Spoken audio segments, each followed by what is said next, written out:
Okay,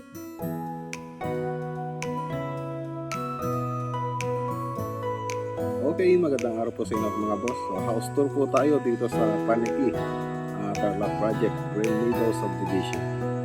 So, bago po tayo pumunta sa loob ng bakuran mga boss, ay ikutin muna natin ito sa labas.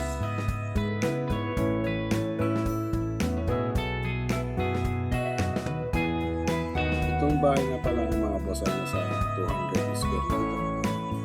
Laki. So, 2-story building. Minimalist design.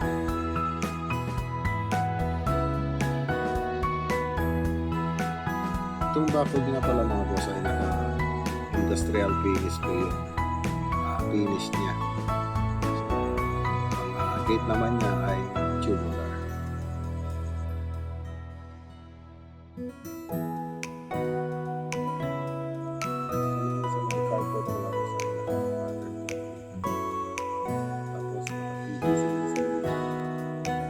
Grabe naman po yung nilaban natin dito sa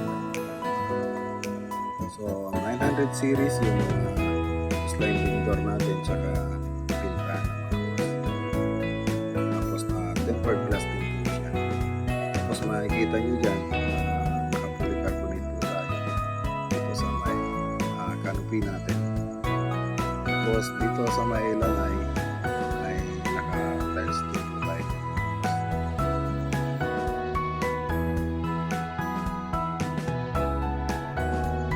Pala yung dirty kitchen nila mga boss. Tapos dito, makikita nyo may hagdanan po dyan. Pero tingnan muna natin dito. So naka solar panel din po siya. Tapos dito po yung laundry area nila. Tapos ito yung hagdanan papunta dun sa taas sa may solar. Sa solar panel.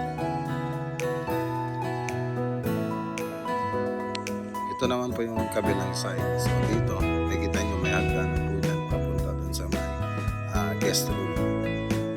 Tapos lalabas na po tayo rito papunta sa may garage po nila.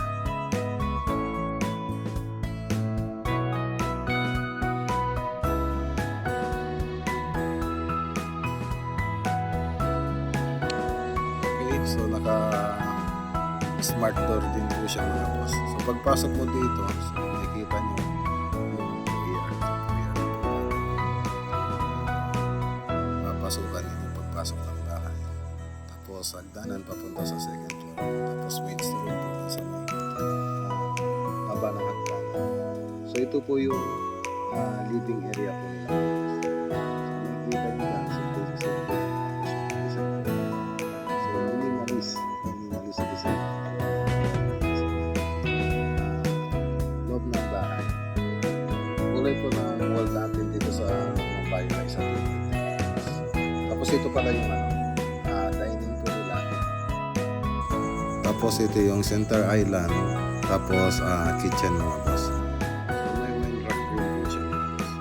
Tapos ito yung kitchen area. So naka-cooktop po siya. Tapos yung razor po nakikita nyo. Sa center island din po natin.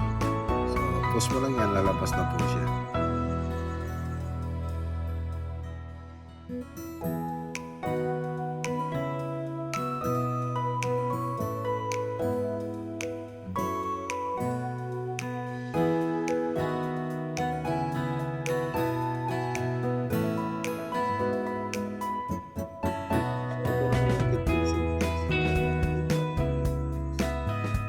T5 po na ilaw yung ginamit po natin. So ito naman po yung common CR or toilet and mat. So yan po siya. Simple lang. Tapos ito po yung guest room. So simple rin yung design dito sa guest room po natin.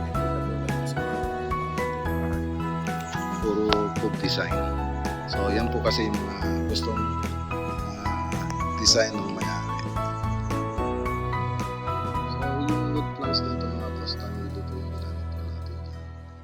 Tapos naka-tempered glass po yung mga railings niya.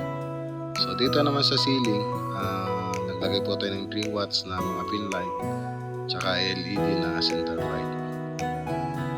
Tapos meron din tayong makikita doon sa may malapit sa bintana. So naka-T5 din po siya. So naka-cove din po siya. So shadow line.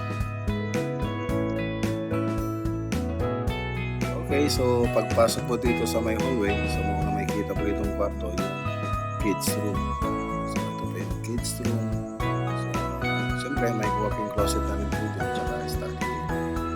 Tapos dito naman sa may toilet and bath. So katabi ng toilet and bath, yung kids room, tsaka yung room 2. So hindi natin bubuksan yung room. So punta naman tayo rito sa may master bedroom.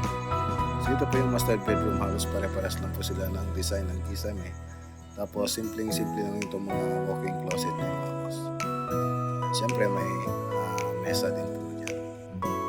Siyempre marine laminated board pa rin yung ginamit natin dyan. Tapos ito naman yung master toilet and bath mga boss. So, mas maluwang siya po kumpara mo sa mga ibang toilet and bath na tinignan ko. So ito po yung sa may shower. Tapos ayan, ito po yung sa may powder.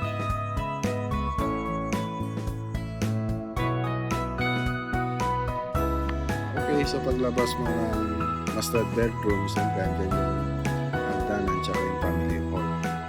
Tapos ito naman yung terrace sa taas.